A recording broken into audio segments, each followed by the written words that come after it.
Good evening.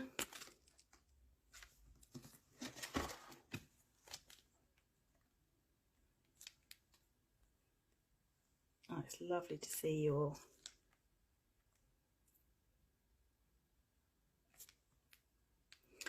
Well, thank you for joining. Today is our final edition of our Hidden Heroes for our International Women's Month at Homestart Greenwich. There was too many heroes to pick out just one.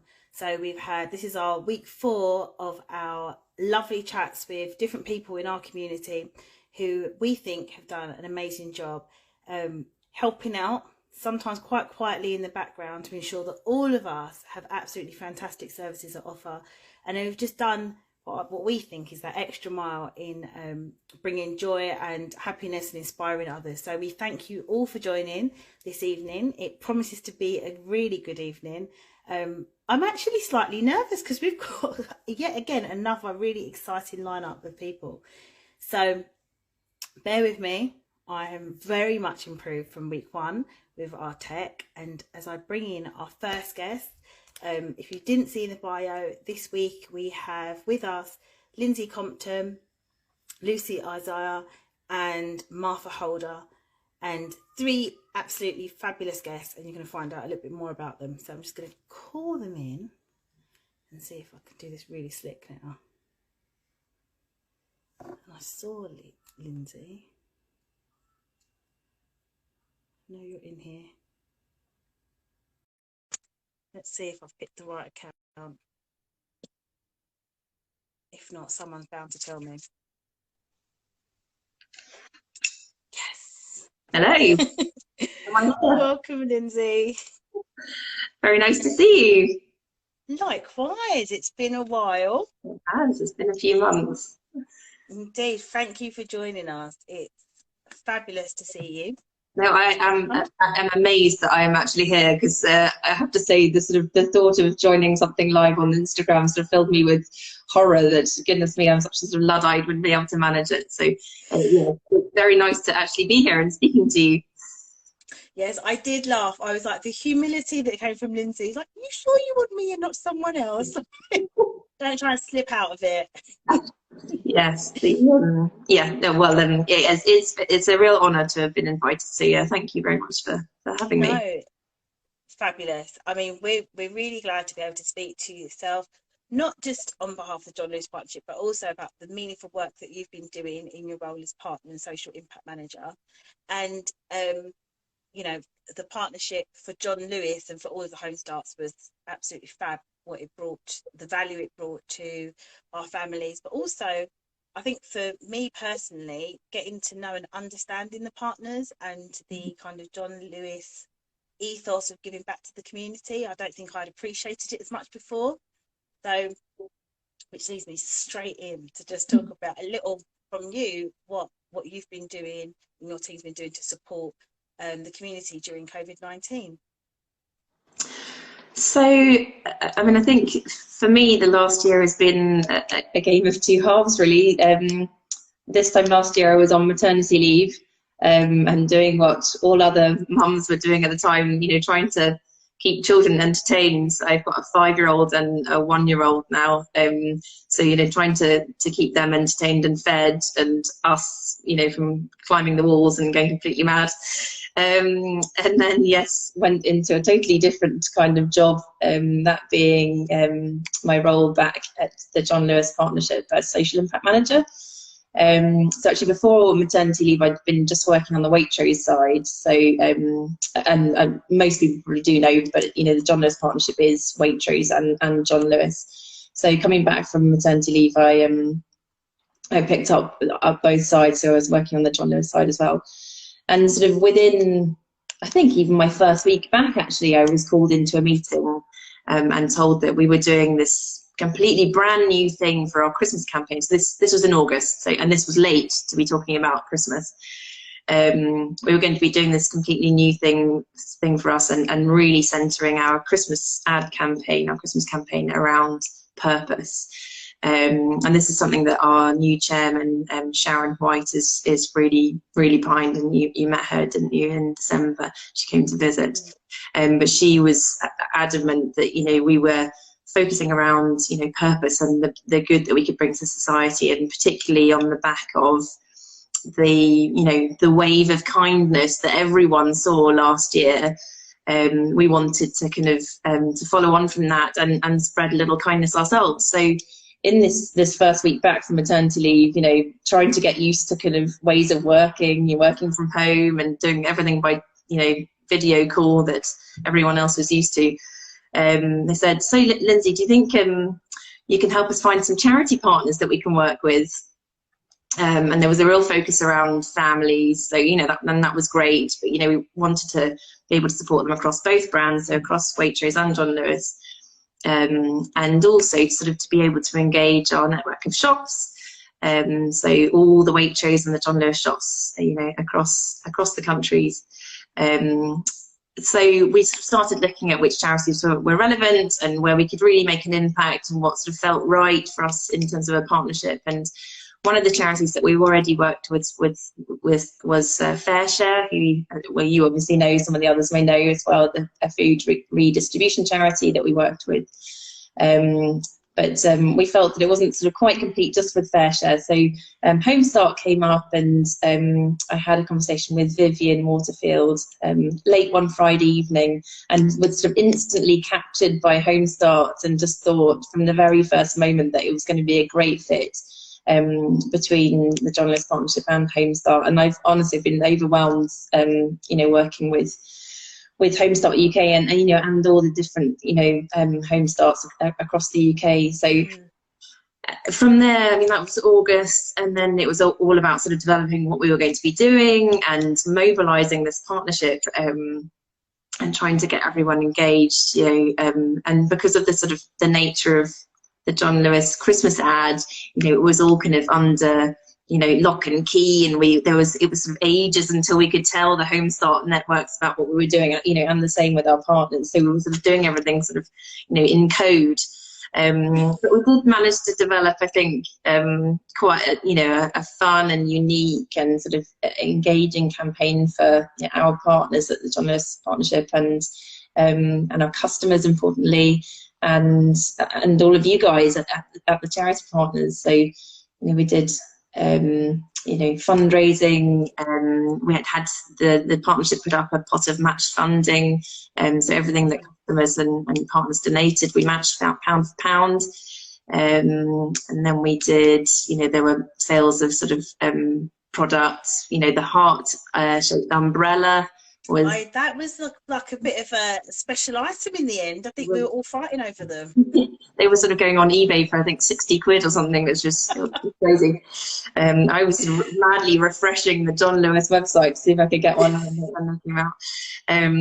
But yeah, there were a few different things that we did, and it was really, really nice to see us sort of working in true partnership, really, I think. And Homestart and FareShare, I think, knew each other anyway, but maybe in a slightly different way. So it was great to see. And good results as well, because we generated over £3 million at Christmas time. Obviously this is nationally, but then sort of got filtered down to the different organisations. And we haven't stopped since then. So there's been more in 2021. So I don't know, I can carry on and tell you about that work. I mean, that is a whistle-stop of some incredible work, and I don't think, unless you really understand how much work that is to do it up and down. Salma's still saying she's still looking for an umbrella. So oh yes. Oh, sorry. Basically, that's people shouting out, like, if there's any more, let us know where this stock is at. I'll have an ask around. eBay. Yes. But it really was meaningful, and I think for us, the partnership is about exploring new ideas of how we can fundraise together, but also it spotlighted on different family circumstances, not just from COVID, but also just generally in society, and how working together, that kind of giving a little bit of kindness, can have a really big impact. But it was fabulous, and I must say, when we met you at one of our children's centres, and you said you was not long back from maternity leave, and I thought, this is a huge project to be working on with 2 children under 5. So how have you managed, like, how do you manage your workload versus home life? To be honest, I mean, it hasn't always been the best balance. And, you know, there have definitely been moments of, you know, I think I'm doing a bad job with everyone at the moment, which I think well, probably all mums, most people have probably moments of doubt. But I'm very lucky. We deliberately moved to be close to my parents, and then so in the sort of second lockdown, we've had my parents to be able to help out, and thankfully sort of nurseries have been open and things. But, you know, homeschooling, because I didn't have to do it last year because my son was at nursery and sort of hadn't started school yet. So this year, trying the homeschooling whilst also working, whilst actually at the beginning of January, we didn't put my toddler into nursery. So we had the 2 boys round, and I did definitely have moments of, my God, I'm doing a bad job at all of this. So I think I've probably been working too late at night, and, you know, I've now found the schedule send button, which doesn't look quite so crazy. I am a fan of that button, because I mean, there was a few times when I've slipped and like people have got really late night or early hours in the morning messages, but I try to use that schedule button, and I've noticed a tip now is I don't ever send it on the hour. It's like 7:26. Just things a little bit more reasonable. I, however, look like a crazy person because I send like 20 emails at 8 a.m. Yeah, no, you've got to stagger them. You've got to map out the crazy, mask it a little bit. But I think what you said is something that a lot of parents have said, and I know for a fact I've had this conversation this week where you're like, when I can win at home, sometimes I feel like I'm failing at work, and if I win at work, I feel like I'm failing at home, and that dilemma of constantly not feeling enough. But this is about us taking a moment to think about all of the amazing stuff that you've done, and I know in our community we really appreciate all of the behind the scenes work into making a project achievable, meaningful and purposeful. And we do love it when we see our little kids from our own settings in some of the campaigns, so it's been really inspiring for us. So thank you for the opportunity for getting involved. I think that thank you for noticing Homestart.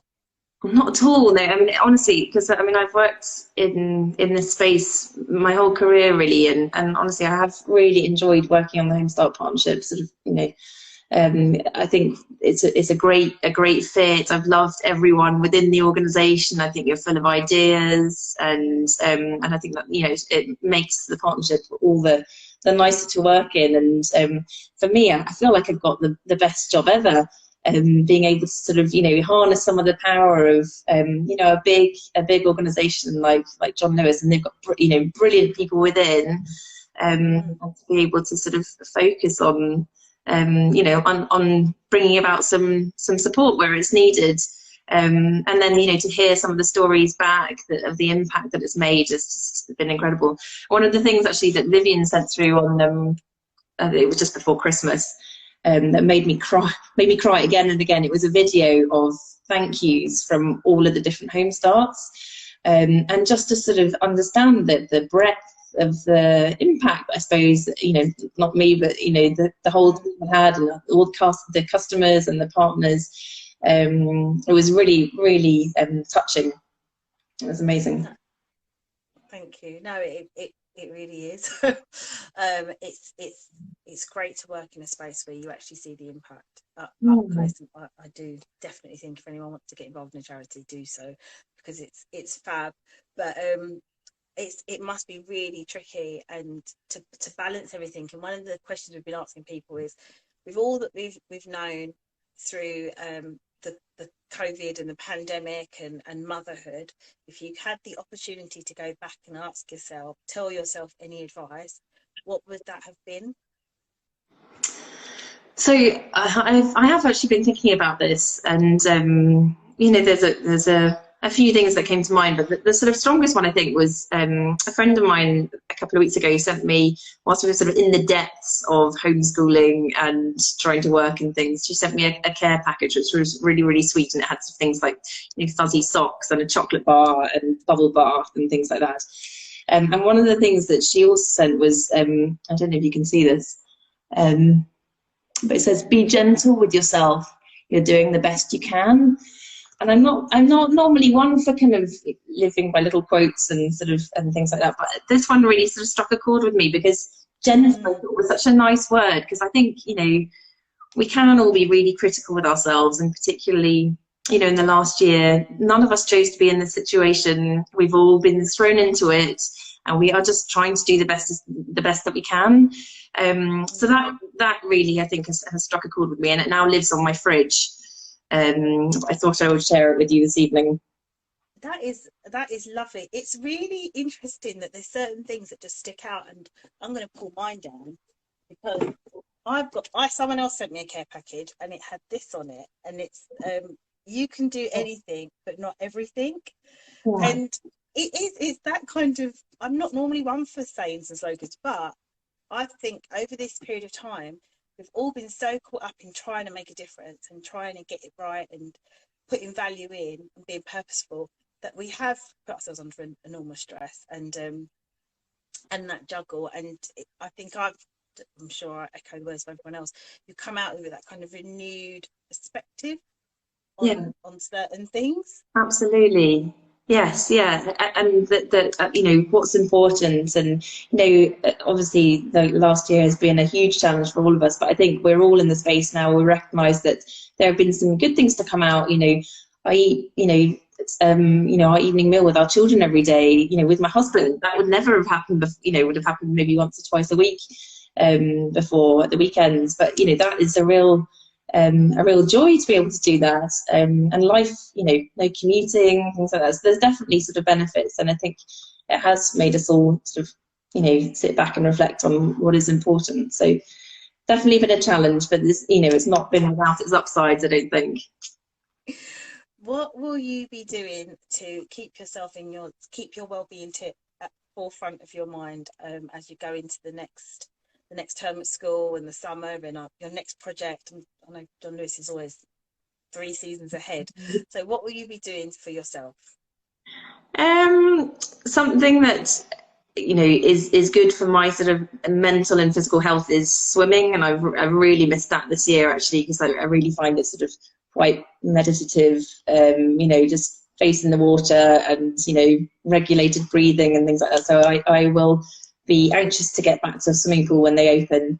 And otherwise, I think, you know, trying to get back to sort of seeing some friends and family. I think like everyone really, just having, you know, Zoom calls are fine. But there isn't anything quite like just being with your friends, or being able to give your mum a hug, or and things like that, which you know, I'm desperate to get to that point, which I think is probably not unique. I think it's Very important for our needed. well-being. Yeah, it's been absolutely fabulous to listen to your tips. I love the card. We might have to share that. And I'll send a picture of it for you. Yes, please. I like the be gentle. I Yeah. just want to say, when we were thinking about people that have made a difference, like I said, you came up because you do a core piece of work in the background, and this is our space to say thank you to all of you who have kept things going and made things possible for all of us. So we really appreciate your time, and again, I'm seeing some of your evening now, so thank you so much, Lindsay. Do keep in touch. I'm sure we'll speak to you again. But thank you so much for joining us. Thanks so much for having me, and yeah, and thanks to all the other ladies, because it's been great to hear everyone's stories as well. They're very inspiring. So thanks for organising. No, thank you. I can see that Hazel saying it's been above and beyond what we thought it was going to be, and I think I have to agree with that. Well, we look forward to carrying on working together. Perfect. Thank you so much. Have a great evening, and we'll be in touch. See you Bye. soon. Okay, Thanks, bye. Lindsay. Bye.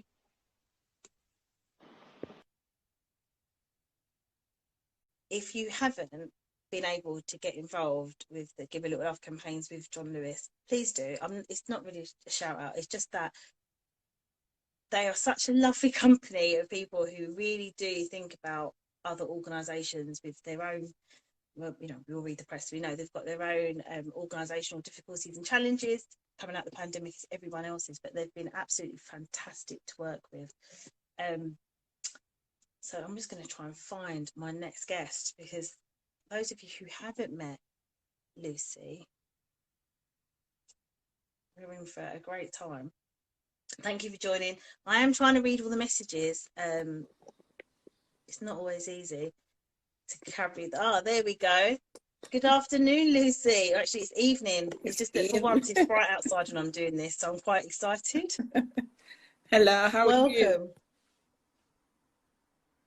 Can you hear me? Yeah, a bit faint, but you're all right. I can turn up my volume. And I'll encourage everyone else to do the same. Thank you for joining us. You're welcome. You're welcome. I mean, this is interesting. For those of you who don't know Lucy, which I don't know how you don't know. If you live in Greenwich, you don't know Lucy, then you're not reading Greenwich Times, the website, some event. Lucy's like the poster girl for Greenwich. She's on everything. But we have an even more special relationship because Lucy was very much involved with Home Start, and before Home Start, the children's centres, delivering. It was a parent at one time. You delivered programs. If you haven't read the bio, you need to get a cup of tea to read it because she's done so many things. I know. I was like, I don't think I have a bio like that. I've got like 3 lines. So thank you so much. Yes, everyone does know these things. What have you been up to over the last year, in a nutshell? It has been a busy one, as you know. As a community bulldozer, I call myself sometimes. It has been very, very busy and getting involved. And I keep saying to a lot of people, they say, oh, how do you manage? If I'm quiet, call the ambulance. Maybe something is wrong.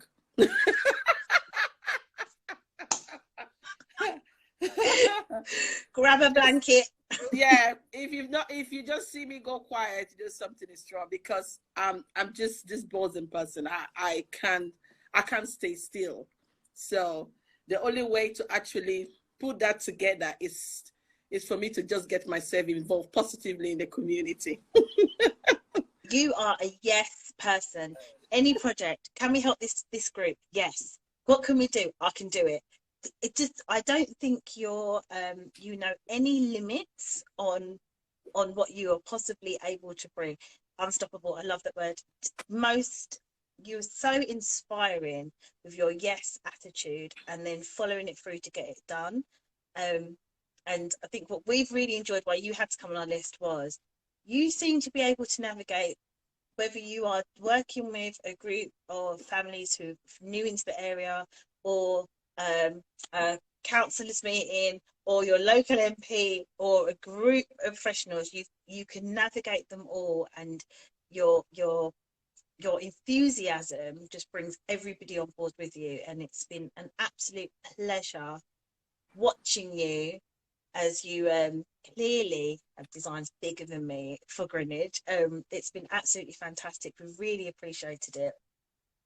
And you seem to really enjoy it. And I know you're a mother, you have 3 children. So how do you manage to balance all of those different things? You know what? I would say kudos to the Children's Center, because I am a product of Children's Center. And I'm a very proud product of Children's Center, very proud mom of Children's Center. So this is one of the things that the government have done that, you know what, I raise my hand up for them. I've actually, because the Children's Center is a pillar, not just for the family, not just for the children, but for us as a mother. So you can see it's like a seed planted. Any parent that go through the Children's Center is like a seed that has been planted in a fertile soil. And what you see the seed start growing, becoming a tree, because the Children's Center nurture you, and you become this big tree with a lot of branches. And I'm one of those that have actually been planted, nurtured, and I've grown, and I'm having this lot of fruits that everyone can actually pluck from.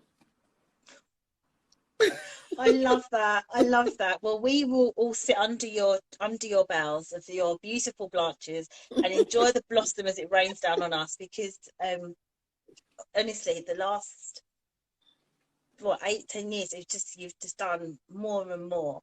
I especially enjoyed your cultural celebrations and the things you've been doing through dance, teaching vital skills. I mean, never before COVID, my mum used to say to me all the time, like, just learn how to do basic seams work, like run up some curtains. You know, Leanne, it's a dying skill, get on it. But I think over this last year, we've really seen these kind of natural skills, Yeah. cooking, sewing, are vital to just keeping us moving. So you've Because been teaching this for a very long time. creativity is a therapy, and I believe everyone has a skill. All you need is the right environment to actually grow that skill.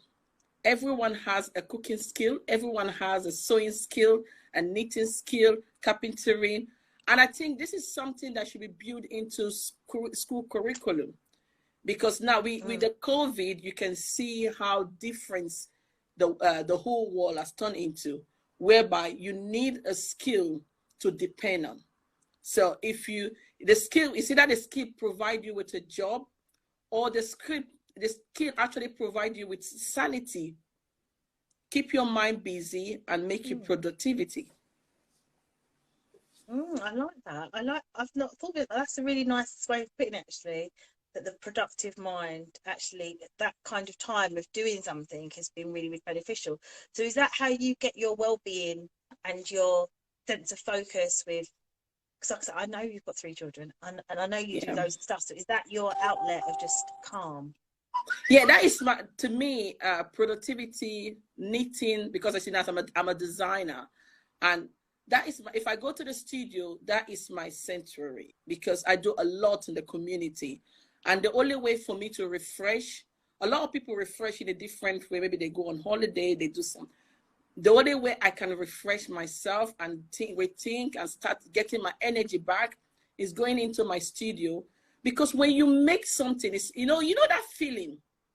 Like, when I started going into creativity, when I had postnatal depression with my older son, and coming to the children's center, that was something that actually changed a lot of things about me. When you see that you can make something, it's like you are a manufacturer. When you finish knitting, it gives you that sense of belonging. It gives you that sense that, you know what, I can actually create something. This is one of my products. I can actually make something and someone can actually buy that, or someone can admire it, because a lot of people are being put down. A lot of people are being told that they can't achieve. You can't make anything. You can't do this. I believe it's not everyone that will actually go to uni. It's not everyone that will go to school. It's not everyone that will actually become a doctor, a lawyer. But let's create let's all have a second thought about different platforms from actually giving people a second chance, a second skill, where they can be part of the society, because we are all part of a jigsaw. So if we cannot be productive in being academy, definitely we should be given an opportunity to be productive in creativity. Yeah, I love that. I love that. I mean, your teaching skills that, and you use them in your own life, but also that there's skills that you just can't go without. I mean, who doesn't need to sometimes you rip your dress, you've put on some weight, you hope to lose the weight and bring it back in again, but those kind of key skills, and these are things that don't need a formal education. Some people who join these groups have schools a long time ago for them, but actually it's a really great skill, and that sense of satisfaction of having something that you've made. I mean, I'm not the most good, I'm not the greatest with my hands, so I sometimes struggle because I'm a bit of a perfectionist in what I want to do, but actually that kind of just let it go, be free, is really enjoyable. Someone who's a bit of a control freak like me, it's quite enjoyable. It is because when I started running the classes, the sewing classes, because I will say I've actually taught over the free sewing classes. I've actually taught over 100 women and over 60 children that have been through the sewing classes. And what I see in that sewing classes, because I wanted it to be a place, not just for people to learn skill, but a place where we can talk, where we can rub minds, where I can tell you the amount of issue that have actually been brought out in that setting, where people just, some people just come there, not because they want to learn how to sew, but they just want to meet with other people. They just want to know that other people are also going through what they're going through. They just want to know that somebody care about them. So the sewing class it's a well-being class. It's a place where a lot of people come there and they learn different things. And some people have actually come through that classes and they've gone to uni. Some have come through their classes and they've actually set up their own business. And the whole aim is also helping parents, because when you buy the uniform from school, you buy the school uniform. Is it that the waist is okay and the length is too long? Or is it that so this is one of the complaints a lot of parents were complaining about the school uniform. And I said, then come and learn a skill. Come and learn how to amend it. And I'm telling you, the cheapest one you can actually get from the laundryman is £10. How much did you buy the trousers that you're going to spend £10 to go and amend it? So it just learning how to use the needle to tuck in the trousers in, reduce the side of the zip, and just tuck the whole thing in. And also using upcycling. I do a lot of upcycling class where I use a lot of my old bed sheets to make my children PJ. So why are you throwing them away? Do you have old bed sheet like you don't use it? You don't use anymore. You turn them into PJ, make them into trousers, bloggy trousers, and let them wear it for sleeping wear.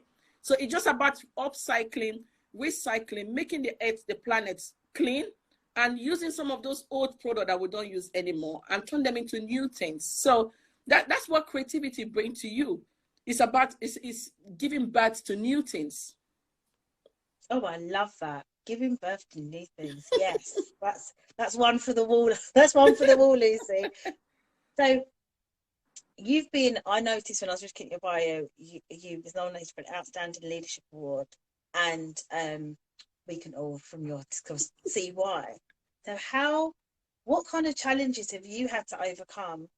What's been the greatest challenge you've had to overcome to get to that kind of platform where you're talking about leadership and inspiring others, and you do it with such ease? I think one of my I've come along a lot of challenges, and the biggest one is because I have autism. I have what they call it, dyslexia. Dyslexia. Yeah, so I find it very, in terms of writing and putting things together, that drives me nuts. I cannot do that. It's quite challenging. It can take me 3 days to actually put a piece of writing up. So, but what I've decided to do to myself was to go to every meeting. And I said, that is my phrase. If you cannot write it, say it. That's my slogan. If you can write it, say it. So I've actually taken it upon myself to go to every meetings. I have a very supportive family that actually understand my passion, and that is the key. You need to have people around you that actually believe in your dream. Sometimes it's very hard to have people around you that believe in what you want to do and support you. But my children and my husband, they were happy to share me with the community, and which is my passion. And I know I can put it in a way very, some people, they like this palatable way of writing with all the grammar, with all the theology. I am not a theology writer. But you know what? But when it comes to talking, I'm going to say my bits. So, and I try as much as, and this is to every woman out there. If you live in a community, you need to be part of that community. If you need to attend meetings, find out where the meeting is taking place. Even though the meeting is taking place in a rat hole, I will slim fit myself to get into that rat hole, because by getting there, you put a face to those that make the decision, and then you can ask questions, and then you can be able to know who is doing what and how you can actually relate to those people and have a conversation. Because sometimes you need a roundtable conversation. Without that, they don't get to understand me. They don't get to understand the community, and how can they change policy? When they know what is affecting me, what is affecting other people, then policy can change. So that was my biggest challenge of writing. And when I know I couldn't do that much, I decided I take it upon myself to attend all meetings. So that's why every meeting you go in Greenwich, you see me there. So you've been very successful at bids and stuff. So have you got like a bit of a support unit who help you to do the written part of those bids? Yes. So what we did was to yeah, we've done so much. It's actually looking into the community and see who are those that actually have those. That's partnership. Sometimes with women, we are very scared in actually going into partnership. Partnership is great, and at the same time, it can turn horrible. But it's also actually identifying those that have similar ideology with you. And how do you meet these people is when you go out. You can't stay indoor and partnership will come to you. That is very impossible. So you need to go out there to know those that you can work in partnership. Sometimes some people think failure is a downfall. To me, failure is a top of my game. When I fail, I know I need to go back and do some homework. So partnership helps. So with the help of partnership, we're able to get people to actually do some of the application for us, do some of the write-up and put it. And again, I listen to news. I record news. I'm a great lover of news. Some people, my children know, they even, if I'm not around, they know my favorite news. 5 o'clock, Channel 5, 6 o'clock, ITV1, 7 o'clock, Channel 4, 10 o'clock, ITV1. So those are the key. They give me information about what is happening around. And that actually helped me to actually do some challenges around places. I think that's fantastic because, I mean, if you're reading and writing, I think listening, your audio cues and visual cues are exactly what you need to go. I also need to pick up on the point you talked about partnership, and it can also be known as teamwork. And I think you know, it's a really good point you make about being women. And we talked about it a bit last week about competition in our sector, but also competition between women, and that it doesn't always have to be a competition. No. That working together and bringing your skills together, you can you will always do better. Yeah. But that fear of being vulnerable, of admitting this isn't my thing, I'm very uncomfortable here. That puts a lot of people off, that kind of being vulnerable about your work and feeling quite precious about it. And I love the fact that you're just like, we just got to call it out. Writing ain't my thing. Yeah. It's yours. Yeah. This is a partnership. Yeah. Yeah. It's very important. And I know some people find it very, some people are very shy. Some people don't want to actually tell this is their challenges. It's like going to the doctor, going to the GP. And when you get to the GP, you just stay there and just tell the GP, you know, you have a big sore in your bum. You know, there's a pain there. And you just stand there at the GP and say, you know, no, the pain is not there. It's just around the corner. No, it's not around the corner. It's there. It's only there. So how will you get help when you are actually directing the pain to the wrong side? So you just have to say it. And, you know, you don't ask, you don't get. So you just have to call it out. And I used to say to a lot of people, you cannot be an island. You know, there is no way you can leave an island. That is never going to happen. You need to go out there. And it's impossible for you to have all the skills. Sometimes you have great ideas, but you don't have the finance. It's like running a business. You might have great ideas, but you don't have the finance to actually run that idea. You might have the finance and have the money and have the capital, but you don't have the network to promote your business idea. You might also have the capital, the finance, the network, but you don't have the you don't even have the venue to market it. So, when all those skills are missing, it's like an ingredient that goes into the soup. You need to actually look for who has those skills and work in partnership. Yeah. Sometimes it's greed. Sometimes we are so greedy. We don't want to share anything but you know, sharing is it's actually expanding and investing. When you share what you have, you get more.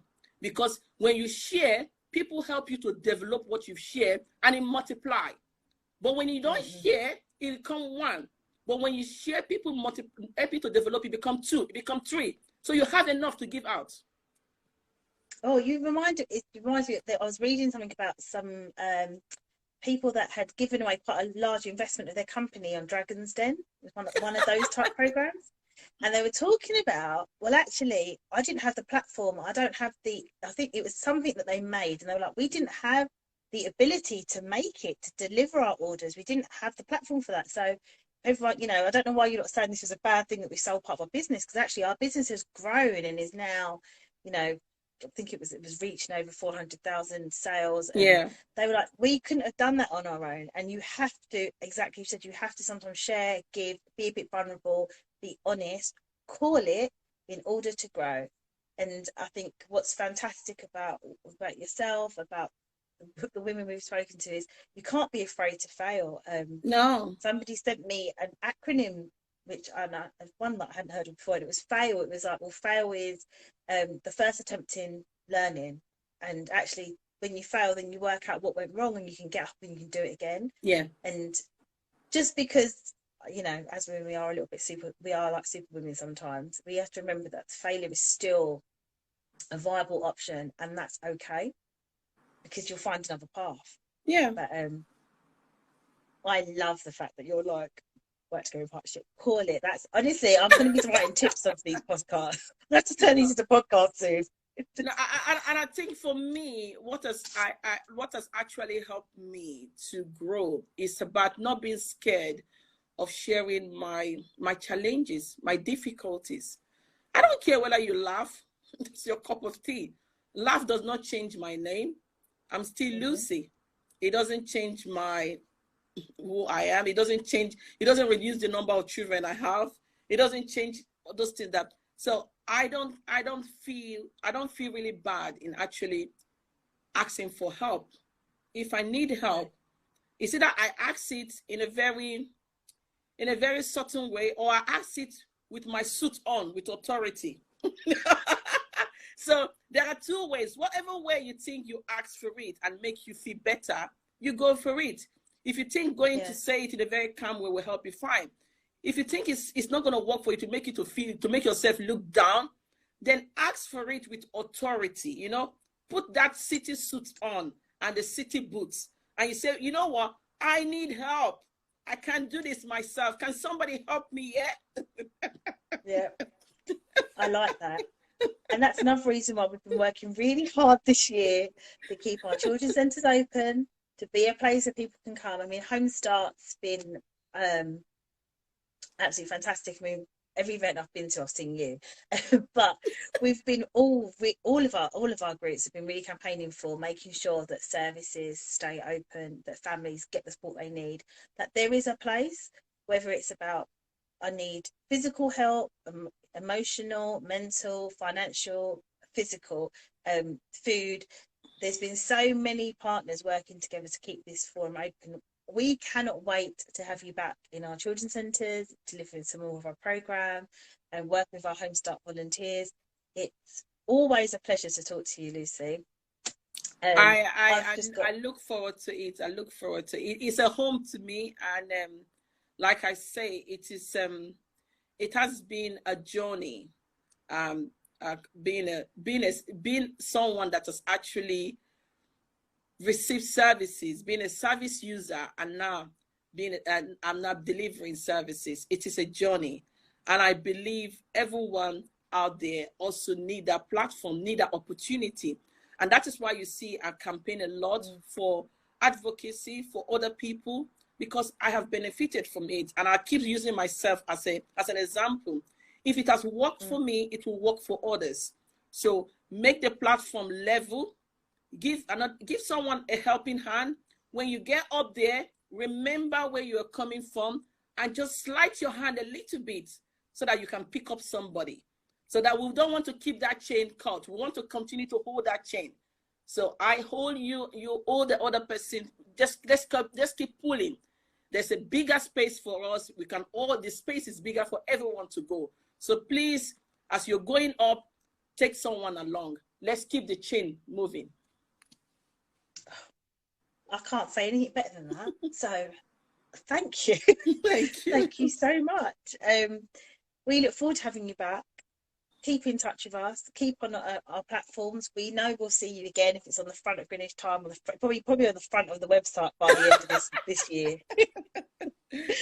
Thank you so much, Lucy. Thank you. Have And an to incredible to weekend. all the team, Hazel and Tatiana and I can't remember their name, Nicola, all the Homestart team, all those that have been there for us, been there for the family, and especially at this difficult. And it was lovely to have the John Lewis staff in here today.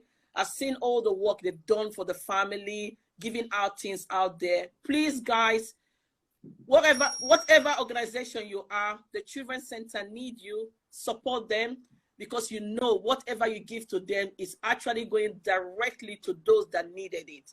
So thank you, John Lewis, and everyone that has supported Homestar. And thank you, RBG, for actually funding and keeping our Children's Center open. And all the staff, all the volunteers, lot of love. Thank you. Oh, thank you, Lucy. Thank you so much. Have a lovely evening. And you too. Bye. Take care. Bye.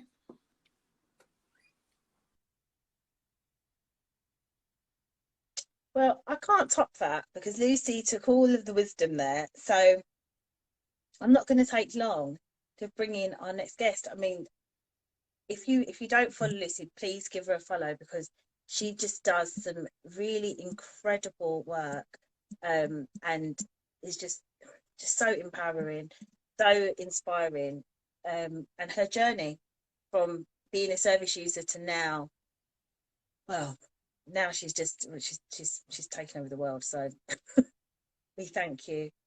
I'm going to try and find our last guest for today. To round off this spectacular month, we are going to be talking to one of our school partners, a head teacher at Mulgrave Primary School, Martha Holder, who is absolutely delightful, and her journey and joy of inspiring children and giving aspiration in the community is just fantastic. So stay online, she is coming. I've invited her. I'm just wondering if she's got 2 email addresses. Martha, if you're on the chat, can you just put in the chat, put something in the comment, and then I can grab you in. If you've got any questions for any of the panel that we've had with us over the last 4 weeks, please do email them in, and we will try and get some of your questions to them to answer them, or if we can't answer them ourselves. I have to keep reading Hazel's messages because she helps me out. Service user leader, yes, she is. Aha, there it is. Yes. Is this Miss Holder? Let's see if I've got Martha in. Oh, she's got. Martha's got more than one. It's always someone, isn't it? More than one account to mess with me. Oh, yeah. Amazing. Thank you for joining. I feel so underdressed now. Oh, stop it. Stop it, Leanne. Jeez, I should have made more of an effort last week. Nice to see you. Thank you for joining us. I'm really excited about this. Bit nervous. I mean, Lucy was absolutely amazing. That was food for the spirit that she gave us, and food for the soul. It was a lovely listen to her. It's really amazing, because Hazel just put it in the chat, but she's got a service user to a leader, and I love when she does the whole the holding, and that there is enough space in this environment for all of us to be able to be, you know, to be leaders, to be aspirational, to do our own thing. And she's fabulous at doing that. She's going places, but hopefully she's taking Homestart with her. I think she is. I think she's part of Homestart, definitely. Yeah, it's lovely. It's a pleasure to have you. I'm just going to say, we met last year for the first time, and I was blown away by your school, by the attitude towards learning in the school. I met one of your leaders, Sarah, who just was like so passionate about under 5 services, and I thought, oh, you know, this is going to be great. We're going to really be able to work together here, because our ethos is really similar. It's all about the child, all about the family. And some of the things, I mean, I love going to schools. It's a sensory delight. The Nachamba smells burning. If you want to like get aspirational about leadership, or different subject books in the corner, The children's library is so open. It's an amazing space. Thank you. I'm tempted to move back to Charlton to get my kids in, but I told my kids hate that. But it's fabulous. So what is it that keeps you driven to deliver these kind of services for children? Well, I think if I look back, first of all, Leanne, I want to say that we really did connect the first time we met. I remember we both had Bieber bags, and then you had the same shoes as me and everything like that. But it was a really lovely meeting when we first connected with each other. But I think it goes back to my childhood, like my education. I went to a really good primary school where I had teachers that I can still remember to this day, teachers that drew beautifully on a chalkboard. Like I remember one of my teachers, Miss Sheik, who was immaculate, pristine. And I remember her coming in from lunch and there was an absolutely beautiful drawing of a kingfisher bird on the board. So I think it came from that education at school, a really good education at school.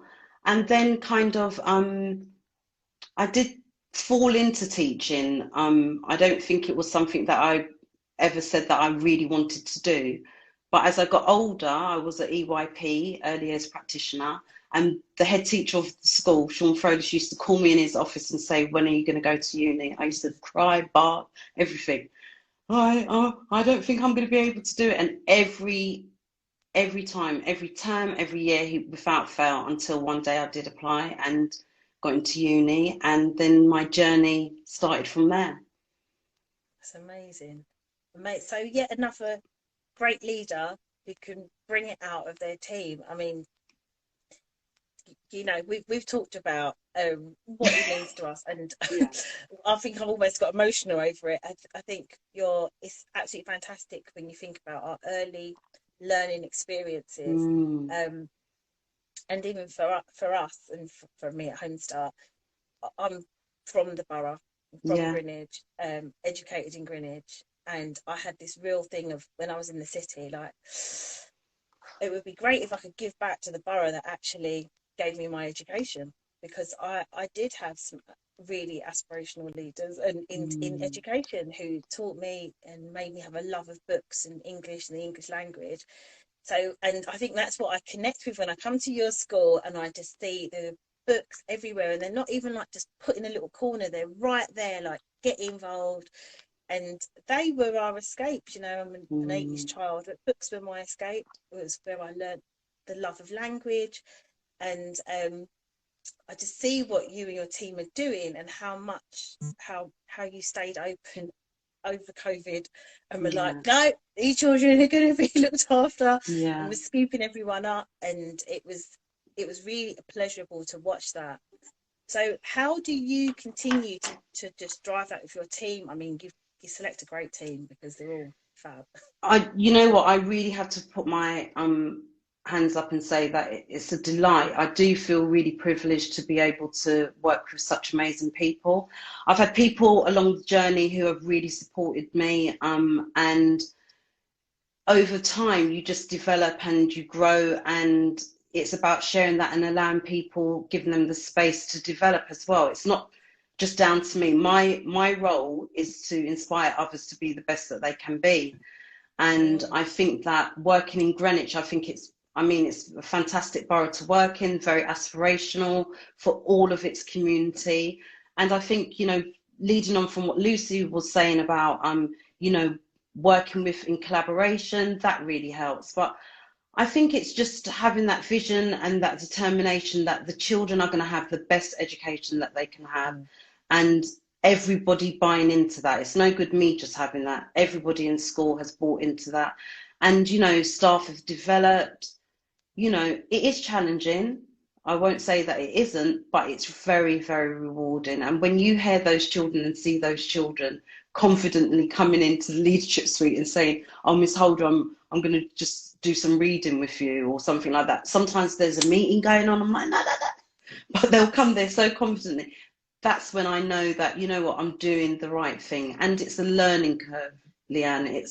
It can be a very tough learning curve, but it's just like the potter, you know, when someone's making a beautiful piece of pottery, we don't see times that they've, you know, messed it up when they've been on the wheel, or when there's been a crack after they've taken it out of the kiln or anything like that. But you see the end product. But I think it's about the journey that Mulgrave School has been on, and all of those people that supported us during that time, Inspire Partnership, the local authority that continued to do that, governors, the parents who entrust us with their beautiful children, and, you know, have so much faith in us as well.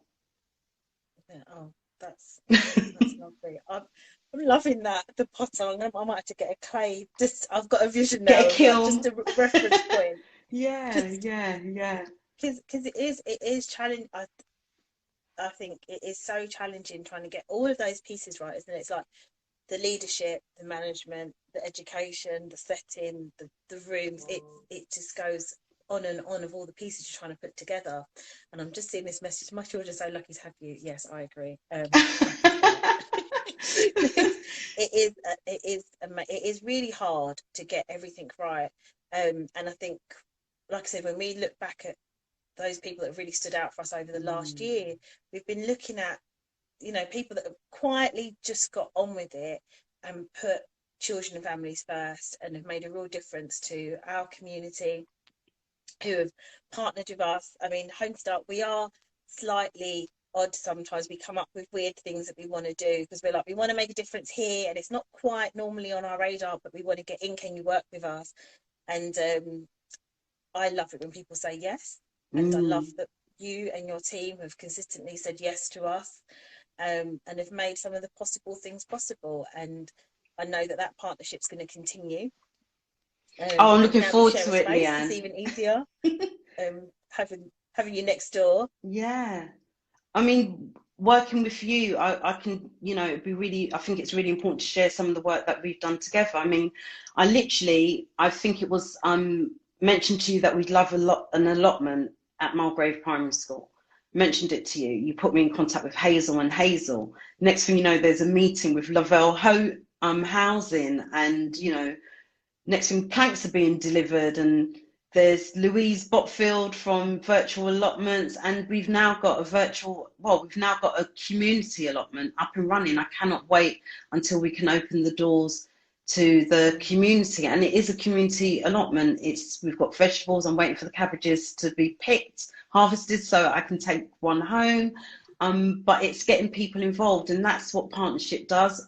I knew what I wanted. I didn't know where to start. That had been something going on in my mind for years about having an allotment, but, you know, it was about the connections and putting people together and everyone working together, and now it's up and running, and I'm looking forward to when we can open it up to the community and get the volunteers in and start planting more seeds and vegetables to harvest for the children. It's great. It is great. I mean, we've been really trying to think about outside spaces for children, and, you know, in a community where there's lots of flats, and if people are quite fortunate if you have a landing or a balcony, we've been so pleased to be able to get involved with that outdoor area, because we can just imagine, once the COVID risk reduces, that being a really great hub and a great environment to see people explore. And I know you are really, like, you personally, you're really into how things touch, feel, smell, the senses. So have you been planting anything of your own? What are you going to be bringing? Well, I literally discovered gardening just last year. My garden was a place where I used to open the door and shut the door really quickly.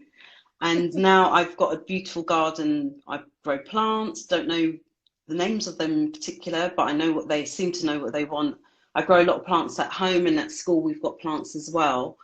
But it's just like that, you know, what Lindsay was saying about that seed, isn't it? It's about planting that seed. And as I said, I can't do any of this work without the team that's around me in the school, and that goes down from the cleaners, you know, everybody through the school, the office staff, who are the first portal of contact for anyone that comes in and start into the school, and they say everything that we believe about the school, because they're the first point of contact to the teachers, the TAs.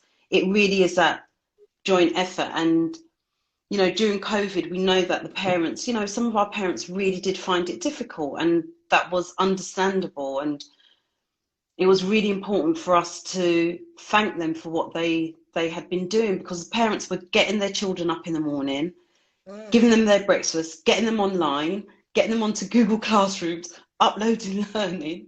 You know, these are all things that staff had to get their heads around, new technology and a new way of teaching and learning, and the parents done it as well. And one of the things that we done as a school was we done a really beautiful video for the parents where we had love hearts. So it was meant to be for Valentine's, but it happened after. So we had love hearts that we held up to the camera, and everyone wrote a message on it to the parents, just to say thank you for what they had done. Whether they would get online every day or whether it was once a week, they were trying the best that they could. And I think it's really important in this climate that we really do, you know, I will always big up my staff. I'll always say thank you to my staff, and I really do mean that from my heart. But the parents needed to hear that no matter what they were doing, they were trying their best at a very difficult time, and they just needed to hear that, you know what, it's okay. Thank you for what you're doing. So I think that was something that's very memorable in terms of us saying thank you to them and letting them know that they're doing a great job. No, I think that's fab. I know that from all the parents, this has probably been the 1 year when we really have understood and start to slightly appreciate what school actually was bringing to our homes. I think they realised. I think that during that time, you know, we were all in it. We were all in the same place. We were all grappling with new technology.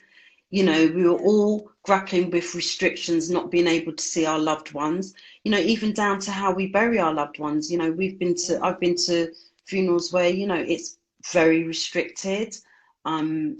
It's not how we would bury our loved ones. So it's a really difficult time for everybody, and it's just acknowledging that, and at the same time looking at the magic, because there has been magic that's happened. We've talked about a sense of community, a sense of, you know, togetherness, of really valuing those little things in life. You know, the sound of birds in the morning, you know, before I just go straight into my car, park up, the day starts. The other day I noticed a blossom tree in the car park. It's been there since I've been there at the school, but the other day I actually noticed the blossom tree because I actually got out of the car and looked behind me. So it's about, I think that in terms of COVID-19, there's a lot of things that we can take from it.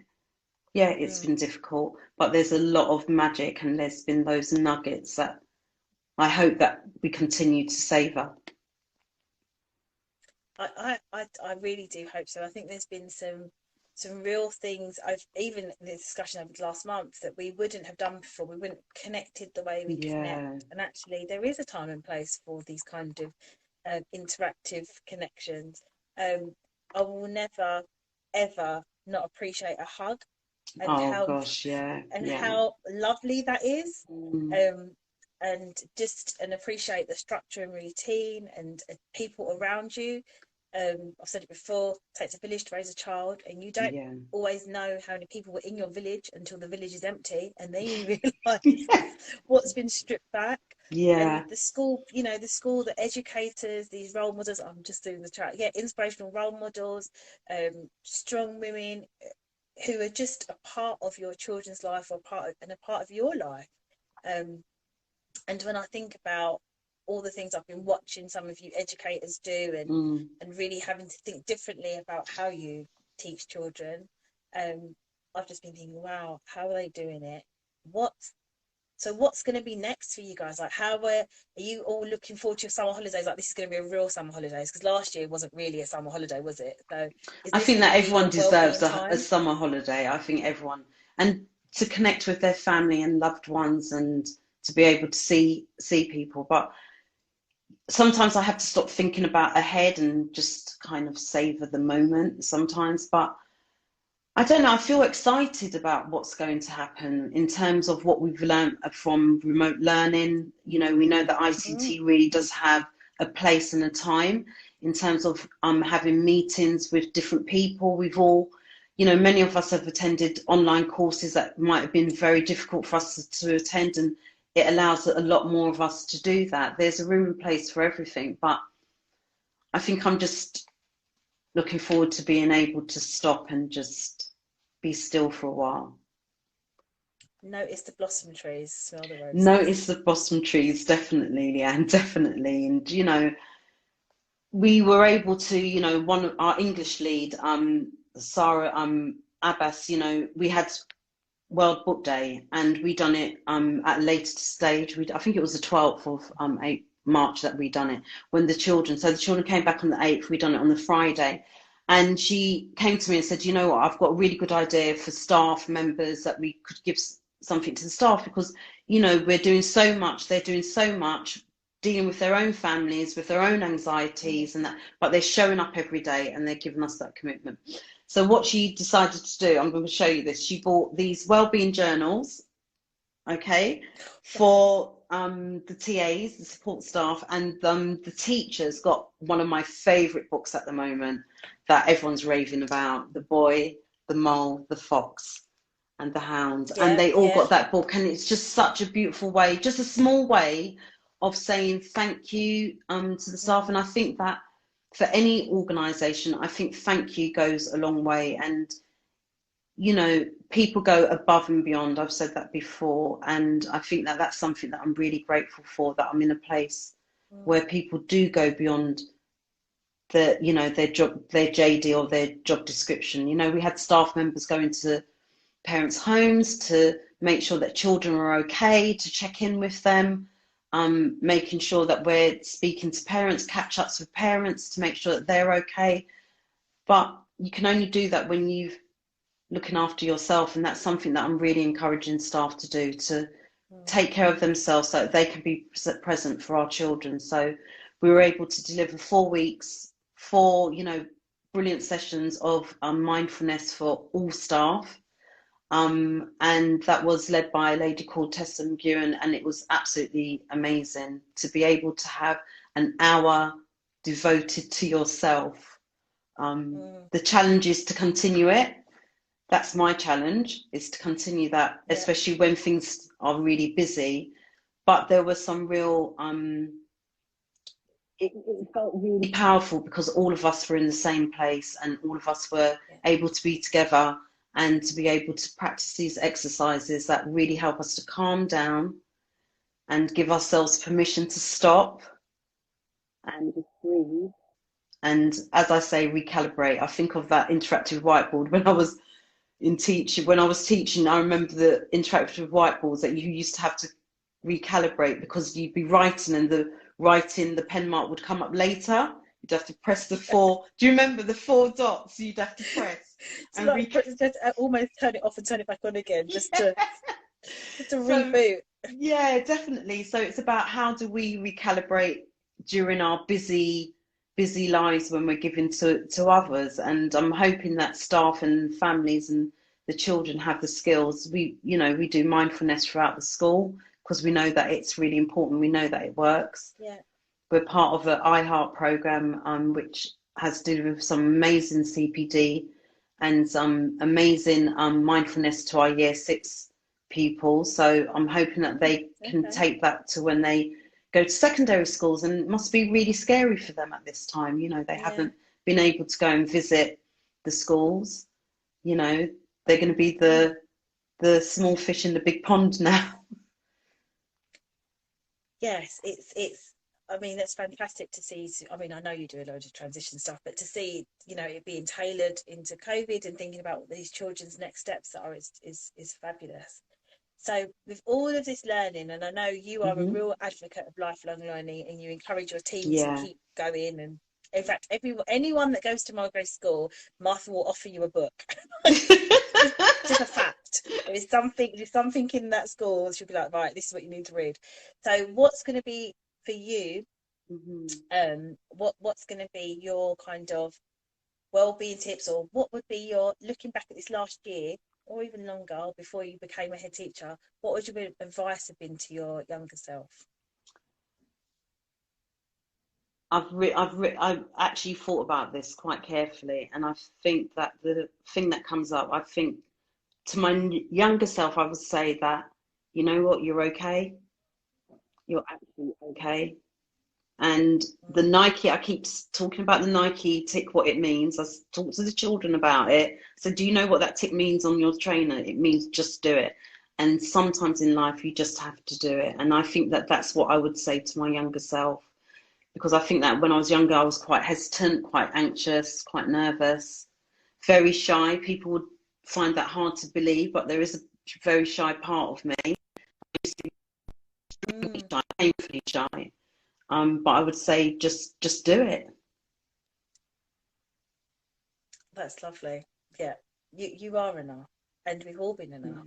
And I have to take this moment to just say this is a fantastic roundup of, and I'm really pleased we got to end with you for our month of Hidden Heroes. There's something that come up twice is about saying thank you, and this is our opportunity to say thank you to you for keeping things going. For, you know, during COVID, Homes Up, we've not been as much there at Mulgrave, so thank you for that support. And I really like, earlier we met Lindsay and John Lewis. She talked about the thank you that she got from the Home Starts, but actually John Lewis recently sent out an advert, and it's not an ad, it's actually a thank you to everybody in everywhere, from their shops to their customers. And I thought it's lovely that they've took the time out to say thanks. Definitely. And then I see you think about the gifts for your team to say thank you. So this is my spot to be able to say thank you to you, Martha, for the support. Thank you for continuing to deliver exceptional leadership and aspirational education for young people in Greenwich. It's been an absolute pleasure. The last year, I'm glad I met you just before the pandemic started. Yeah, we did. And what a year it's been. And I really hope that for the next few years, we're going to be coming up with even more innovative, creative solutions to working around our new challenges, so we can bring together. I hope to see lots more of your parents, those of you who are in the chat, definitely volunteering with Home Start, doing some of our training and development courses for you as we come back. Do check in with us. But yeah, thank you. It's been an absolute pleasure. Thank you. And Leanne, it's an amazing series that you've put together, and I hope that, you know, we can keep this going. I think it's the Hidden Heroes is something that we need to keep going. I felt really chuffed to be chosen. And yeah, I think it's amazing work that you're doing as well, and reaching out to a wide audience. So thank you as well, Leanne. It's our very, very, very big privilege. So this is it. The last week. So this is the 1 week where my kids have almost tried to come in. Like, just stay outside. So we've done well. We've had no big accidents. Thank you to the team who put all this together and collect everyone's bios and think about reaching out and saying thank yous. And thank you to everybody who's listened in, whether it be live or whether it's on YouTube, of the podcast or of these series that you've heard. If there's anything you'd like us to keep on going with, because, you know, we're not ones to just do things once. We want to see how we can use this platform to talk to you more, to share our work at Home Start and our partners' work in the community. So please drop us an email, DM us, however you like to get in contact, email, Facebook, whatever it is, contact us. Everybody who's been a part of this series, their bio is on our Instagram and on our website. So do take a look, have a look at their websites. There is a month couldn't have done it. We could have done this every week for the rest of the year, to just say a huge thank you and well done to an amazing community. Martha, it's been a pleasure. I can't wait to meet you in that yurt. Finally. Yes, and to have a big hug. Exactly. I can't wait. So I shall see you on the other side. Thank you to everyone for joining us, and good night. See you. Bye.